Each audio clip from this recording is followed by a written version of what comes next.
everyone a chance to introduce themselves, and then we're going to hopefully take questions from you. I have questions, everyone, in case they don't have questions for us. But if they do, I'm sure their questions are much better than ours. And so we're going to kick it off. Taylor, you're our student panelist, so why don't you kick us off with a good introduction? Okay, hello, my name is Taylor Cox. I'm a junior here at Randolph-Macon. I guess kind of the basics. I'm an arts management major with a concentration in theater and a minor in Asian studies. And just kind of a couple of my involvements on campus. I work with SGA as the Vice President of Administration, and I am a resident assistant here at Randolph-Macon. Thank you, Taylor Cox. It's good to have you with us. So why don't we turn to our alumnus panel member. Alex, would you like to introduce yourself? Sure. I'm Alex Morrison. I graduated from Randolph-Macon in 1997. I was a military brat, but pretty much spent my middle and high school years in Arlington, Virginia, where I returned and I currently live. I was an environmental studies major at Randolph-Macon, but I moved into, did a little work in politics and then eventually into network work via Discovery Channel, and then have spent the last 15 years in the educational technology space. I am involved in the Randolph-Macon Alumni Board. I was heavily involved as a student on campus, involved in sports as well as student government, and continue to stay involved as I can with the college. All right, Professor Hayat Shahi, you are our next person. Thank you. Hi, I'm Janet Hayat Shahi. I teach in the theater program. I've been here since 2015, so I'm entering my 6th year, and I teach mostly performance courses, and I'm happy to be here tonight. Thank you so much. And last but certainly not least, the man, the myth, the legend, Dontrese Brown. Thanks, James. My name is Dontrese Brown. I am the Executive Director of the Edge Career Development Program, of which Taylor Cox has been completely involved in, of which Alex Morrison has been totally supportive of. And I know Janet does an excellent job of implementing some of the things that we do into her curriculum and connecting us with students. So this is going into my 4th year, and we just basically try to grab you as soon as you get on campus, help you identify what you're purposeful about, align that with an academic journey so that you step off campus doing something that you truly love and making an impact on the community that you live in. So looking forward to the conversation tonight and happy to be here. Thank you, James, for moderating. We are so pleased to have everyone here. I'm going to kick it off with the first question, and to all of our guests out here, I encourage you to ask questions. We would love to answer your questions about the college and about life and learning and living here at the institution, because we know that you have much more insightful and wonderful questions than I could come up with. But I do have one to kick us off, and that question is what brought you to Randolph-Macon College?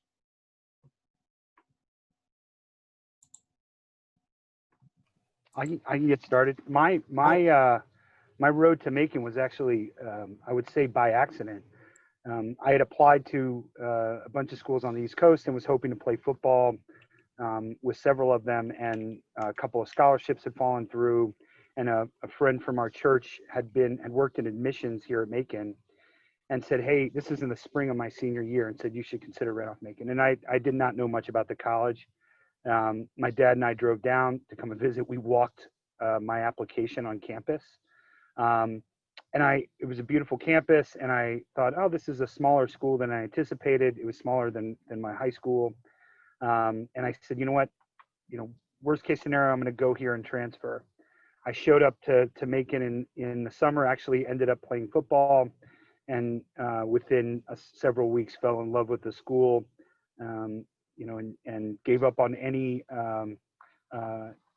attempts at transferring. Had found a home, had found a good group of not only good friends as students, but a supportive faculty, and spent the next 4 years here. So it really was accidental. And I run into that former admissions counselor for Macon a couple times a year pre-pandemic, and I thank him and his wife every time I see him for convincing us to at least take a look. Thank you so much, Alex. Why don't we go with you, Taylor? Why don't you tell us what brought you to Randolph-Macon? It's pretty similar story to Alex here. Kind of came here by accident. I was applying to a lot of other schools, a lot of bigger schools. I really just kind of like wanted to leave Virginia altogether. But kind of coming to the end of applying for colleges, I got a letter from Randolph-Macon. They're like, hey, you should apply. And I said, okay. And they offered me a scholarship. I came for an interview and kind of just looped me in. I saw the campus. I met some of the professors in the department at the time I was interested in, and I really just fell in love. Like, everybody was so nice, so welcoming, and kind of like Alex said, it was smaller than my high school. I was like, I don't know if I want to do anything smaller than that. Like, not interested, but somehow, some way, I'm here, and I love it so much, and just the small knit feel it has, and it feels like home, feels like family, and I really do enjoy my time here, so I'm definitely happy with my decision. We're going to toss up our order here a little bit. I'm going to go to Don Trees because I don't want him to think I'm taking him last every time. No, that's all good. And Alex, thanks for your narrative. Taylor, I remember sitting in my office with you and your family talking about the decision. I remember it. And when you walked out, I thought, she's not going to come here. Her vision was a little bit broader than what we had offered her in terms of growth at first, until we started having a little bit more dialogue in how you could be a bit more flexible and create that own journey that we talked about when you sat there. So when I saw her on campus that first semester of her freshman year, I was just like, this is amazing. I am a liberal arts guy, brat, you name it. I come up in that environment. So understanding how important it is for the relationships that are built, the ability to grow, the ability to have a platform, to have all types of tools to be successful, the relationships that I've built and continue to have with my faculty years after my graduation. It seems like eons ago in 1995, but I still have legitimate relationships to those individuals. That's what drew me to Randolph-Macon. And then more importantly, just being able to be that person that I rely on as a previous student, and advising some of the students as they continue their career is just exciting for me to be a part of. All right, Professor Hyatt-Shahi, how about you? Yeah, sure. Thanks. Don Trees, thank you so much for being the first face that Taylor encountered. If it wasn't for you, I may not have met her. That would have been really sad. So thanks for helping get her to us. And Taylor, thanks for saying yes to Randolph-Macon. So what brought me here? Quite literally, my car.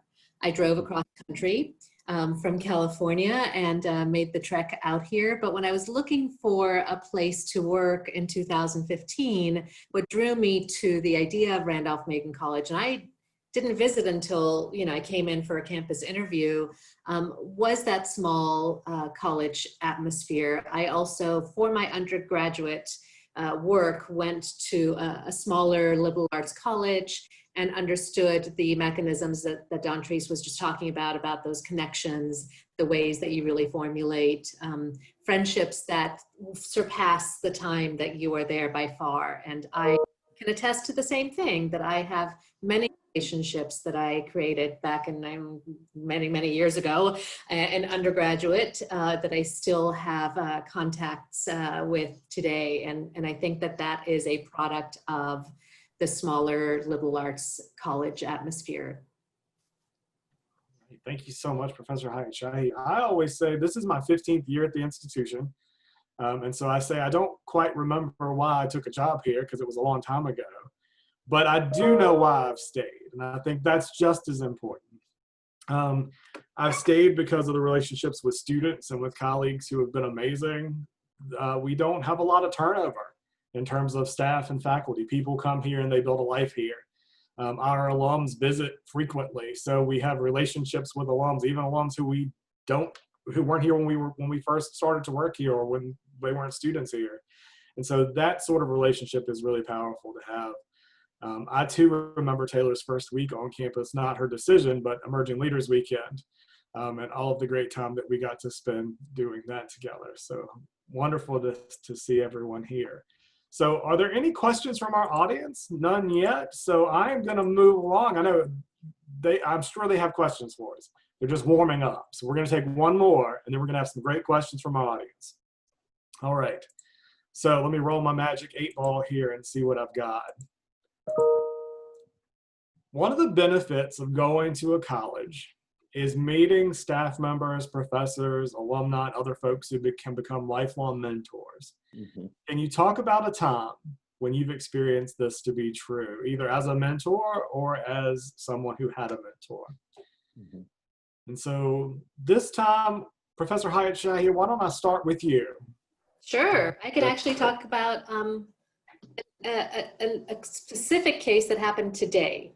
I met with 2 students who are both alums because they both needed to have me write letters of recommendation for them. So we had a very personal 45-minute apiece chat on Zoom so that I could gather all of the content that I needed in order to sit down and really adequately represent them on paper, to put my heart and soul into it. And I felt like that was the way to do it. And so we met, we talked about their life and their journey on the campus, and now what they're doing and what they needed these letters for. One of them is for graduate school.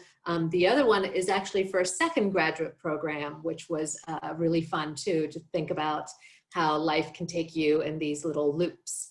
And so I think that the connection to people is sort of inherent inside the arts. We find a lot of ways to do that and keep in contact with one another.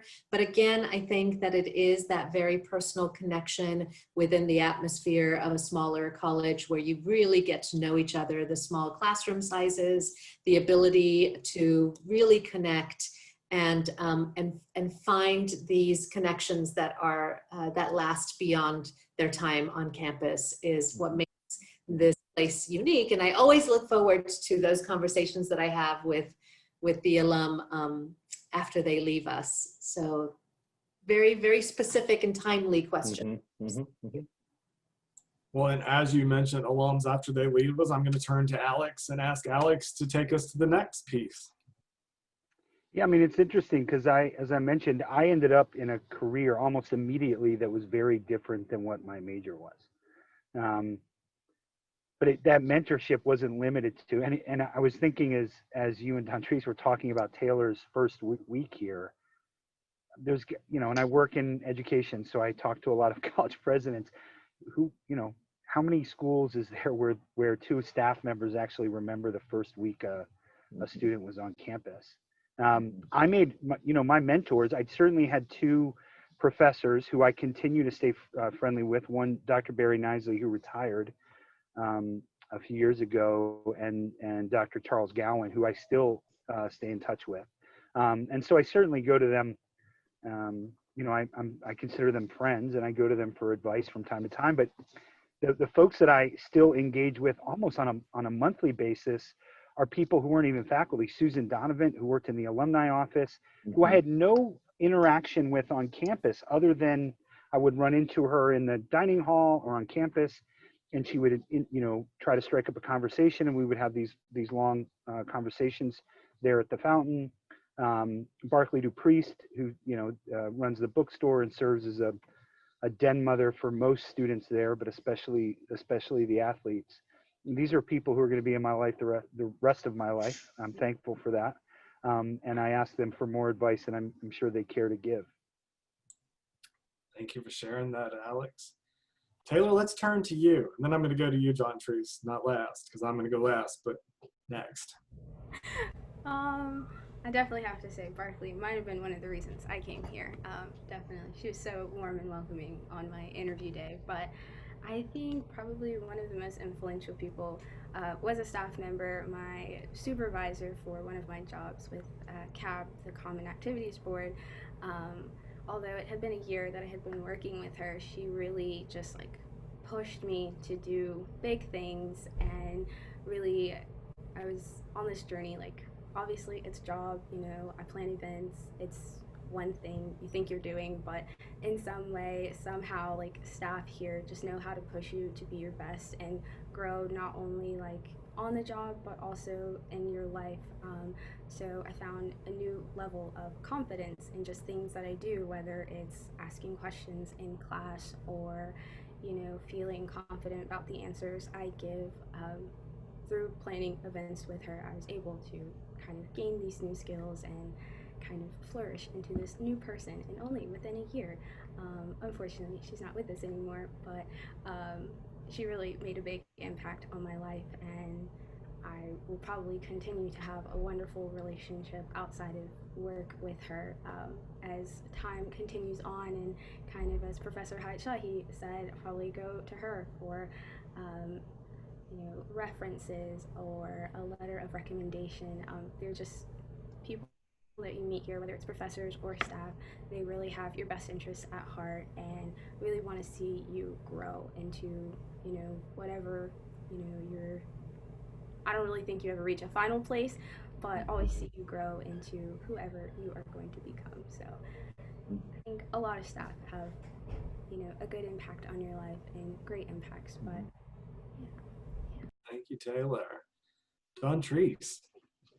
Yeah, as I've been thinking about this question, once I got my sea legs under me in 2018, I had an alum reach out who was a recent graduate in 2017, who was an art major, and who was actually focused in graphic design, Taylor, who I know that was your immediate idea of interest and questions regarding Randolph-Macon. But he reached out to me because of my background in creative strategy, development, and graphic design.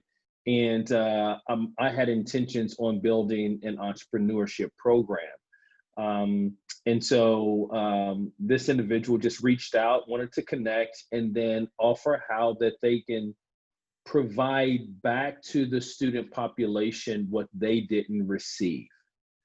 And it was about one, design and creative thinking, design thinking, but also entrepreneurship. So Ian Ragland, who was a 2017 grad, helped lay the foundation of our EDGE entrepreneurship program. He helped craft it, he helped develop it, he helped put the thought together. And then we partnered with Dominion Energy Innovation Center, which is right around the corner from us. And developed a program there. So that's where we host all of our entrepreneurship programs. Ultimately, short story, now Ian is a manager of the Dominion Innovation Center in Ashland. So he's doing a couple of things. He's following his dream, but he's also giving back to the institution. And I was just on a phone call with him today because we're talking about the entrepreneurship pitch event that we're going to have in February, and just trying to figuring all that out. But the relation, I just and you'll hear all of us talk about no matter which sector we're in, about the relationships and that you build at an institution like Randolph-Macon that continue throughout your 8 semesters there, and then lifelong afterwards. So that's one of the relationships that I really treasure, because I know he's a hard worker. He represents Randolph-Macon well, and he's doing everything to position himself into his dreams and goals, but also giving back to RMC. Thanks, Don Treese. I like to share that I get to work with a lot of students, having advised SGA for 15 years, in addition to all the other stuff I do. Students are pretty much built into my day-to-day life. And one SGA president and I have a relationship that goes back almost 8 years now. And we politically agree on nothing. We spent a lot of time arguing when she was a student and talking about her future and her life. And we studied tests together. I got to hear about all of her studies and her going to law school before she took her LSAT. After we were studying for that, when she was taking the bar exam in law school, I was calling the questions to her out on the train, on the phone, on the way to take the bar in New York City. And I think it's a funny story that she's getting married soon, and her fiance asked her father if he could marry her, and she told him that he had to call me too. And so I got a phone call from a very awkward young man asking about his intentions to marry a student of mine, which I thought was really amusing, and I'm really excited about their wedding coming up. Oh, And you said yes. I was wondering if you gave the blessing or not. I did. He was a very nice young man. I'm sure she's going to be very happy. And I just told her that I hope that she'll send her kids here to me so that we can have the same relationship. And that's the kind of place this is. So I don't see any questions from our folks. So I have one question that's going to probably wrap us up because it's going to take us to our time. But it's the most fun question of the whole night. I hope you're as excited about it as I am. And so here's the question. What is one event that you look forward to each year at Randolph-Macon College more than any other? And so I don't want to steal anybody's thunder. So who would like to go first? First one to raise your hand gets to go. All right, Professor Hyatt Shahi's the winner. Graduation. Janet jumped in. Absolutely. Number one. I did, Don Reese. Graduation is just like the most magical time because the whole community comes together and celebrates the amazing people who are going to not just leave us, but represent Randolph-Macon and go out into the world. And I just love it as a formulaic event. We do it really, really well, I must say. Faculty are there, they're dressed in their regalia, they walk in, and then the students come in and we all see them, and I cry every time. And it's beautiful, and it's really lovely to see students get hooded by someone who's a family member or a close friend or a colleague from campus, staff member, or a faculty member who comes in and supports them in that way. And I think all of those elements sort of coming together are just such a great representation of who we are as a campus and a community. And I love seeing that event. It really is magic, and it's my favorite it's my favorite event of the year. Excellent. Yeah, and I'm gonna just tag on to that because I think graduation is one of my favorite things, and I'll say this specifically because Taylor's on this call. This is going into my 4th year, but her graduation will be the first official class that I was a part of the recruitment for. So graduation for me, seeing Taylor in my office with her family, deciding whether this is the place to go, and then seeing her on campus now in her junior year and how she's just flourished. I cannot wait until she walks across that stage, which is going to be extremely, extremely exciting. But I would be remiss if I did not mention boot camp, which is one of our most impactful programs that we have from an EDGE standpoint. A career development program that we have twice a year on campus for all sophomores, just preparing them for real life experiences.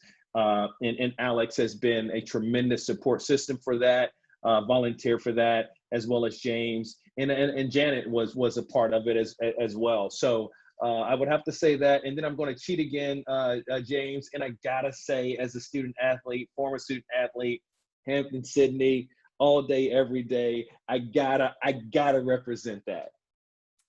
And you probably just stole everyone else's too. That seems unfair, but I'll let it slide this time, and we'll go on to Taylor. I'm going to go. I know Alex won't mind if you tell us as a student, what is your favorite event?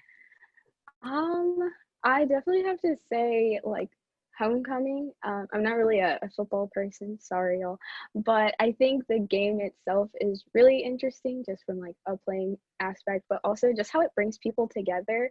And then homecoming on top of like a football game's energy is really amazing because you have alumni that come back, you have people's families that are visiting, you get to see all the organizations come out, and also students just really getting into their school pride. And it's just such a fun time to see everybody together happy about one thing and like super pumped and excited. And it's always such a fun and lively time to just like hang out with friends, meet new people, see your family, eat some good food too. Like our campus can really cook it up, y'all.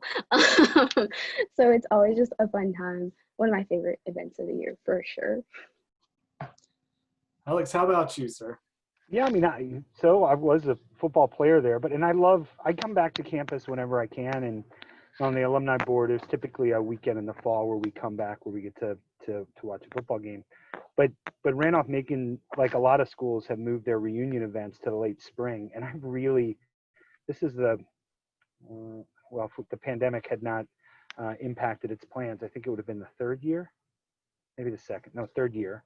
But the first two were, and one of them was my reunion year, the other wasn't, and just had a complete blast. I mean, it's 3 days of events. It's effectively summer camp for adults is the way I would describe it, including 2 years ago, you could stay in the dorms, and it kind of it closes down with a event on Saturday night on the patio or on the fountain, there around the fountain, and you're running into not only classmates of yours, but people who graduated before and after you. It's really one of those opportunities to reconnect with people that even social media does not provide for these days. So I have to say that is my favorite event of the year.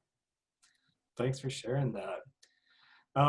I have many, but I'm not going to share them in the interest of time and also following my own rules. I'm going to book in Janet's and say move in. Move in each year is a magical experience. And when you've been here as long as I am, it truly is magical because you see day one and then you see the last day, and the quantitative and qualitative difference in the abilities of our students from the day they get here to the day they leave is only equitable to the amount of crying their families do on both days. And it is just a wonderful experience to have the opportunity and the privilege to be part of that sort of community and that sort of event. And so I am afraid to say that we are out of time. And so I believe that our colleague Emily is going to pop in here and has just a couple things to say before we wrap. Yes, thank you all so much. What a great panel this evening. Thank you all for joining us for our Student Life panel. We have other options for you to join starting at 7:10. So we have just a few minutes break here, but you can join us back at the main website, and the other links for the other options are available there. So we invite you to check those out, as well as some of the other options on the website, including a virtual traditions tour and things like that. So thank you so much for joining us, and we look forward to seeing you at another panel.